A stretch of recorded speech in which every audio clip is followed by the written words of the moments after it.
हमारी जान की कोई कीमत नहीं है पिताजी।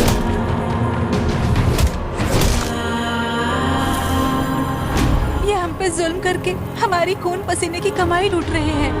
जब से खेसारी भैया का शूटिंग का वीडियो वायरल हुआ है तब से लोगों के अंदर एक अलग ही जोश आ गया है कि भाई आखिरकार खेसारी भैया ऐसे कौन से लुक में नजर आ रहे हैं। जी हाँ दोस्तों, हम आपको बता दें अभी कल से इंस्टाग्राम पर खेसारी लाल यादव के 1 से 2 वीडियोस इतनी तेजी से वायरल हो रहे हैं जिसके अंदर खेसारी लाल यादव आपको सलमान खान की एक मूवी आई थी वीर, उस लुक के अंदर नजर आ रहे हैं। जी हाँ, फोटो में देख सकते हैं सलमान खान के इस लुक के अंदर आपको खेसारी लाल यादव नजर आ रहे हैं। अभी इसकी कोई ऑफिशियल अपडेट नहीं आई है कि आखिर ये किस मूवी का लुक है, लेकिन दोस्तों ये देखकर ही पता चल रहा है कि किसी हाई बजट मूवी की तैयारी हो रही है। और खेसारी भैया भी कह रहे थे कि इस टाइम गाने नहीं आ रहे हैं, किसी बड़ी मूवी पर काम चल रहा है, जिस वजह से जब ये फोटोज वायरल हुई, शूटिंग के सेट से ही ये वीडियोस वायरल हुए हैं जहां पर आपको खेसारी भैया इस तरह के लुक में नजर आ रहे हैं, जिस वजह से दोस्तों ऑडियंस के अंदर बहुत ज्यादा एक्साइटमेंट है कि आखिरकार खेसारी भैया कौन से लुक के अंदर नजर आ रहे हैं और भाई ये कौन सी मूवी की सीन है। दोस्तों इसकी अभी खास अपडेट तो निकल कर सामने नहीं आई है, लेकिन आपको खेसारी भैया का ये वाला लुक कैसा लगा हमको कमेंट करके जरूर बताइएगा।